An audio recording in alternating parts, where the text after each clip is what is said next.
Whole psychology रे development रो केवल दुईटी कारण अछि गोटे होची heredity another is environment. Heredity कौन बापा माँ ठारू पिला पाखक आसीथिबा कैरेक्टर बा पूर्व पुरुष मानक ठारू आम पाखक जीन रे जो कैरेक्टर सब ट्रांसफर होता है ताकू आमे कहू हेरेडिटी।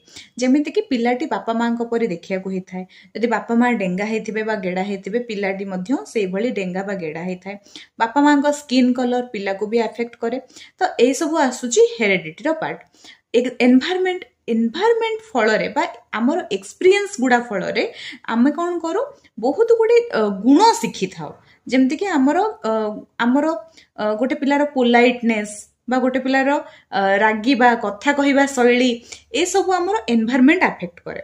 तो साइकोलॉजी रे आमे जनरली हेरेडिटी को मैचुरेशन बोली कहू आउ एनवायरनमेंट को लर्निंग बोली कहू। लर्निंग कौन आमर एक्सपीरियंस फल रे बिहेवियर रे जो चेंजेस आसे ताको कहा जाए लर्निंग।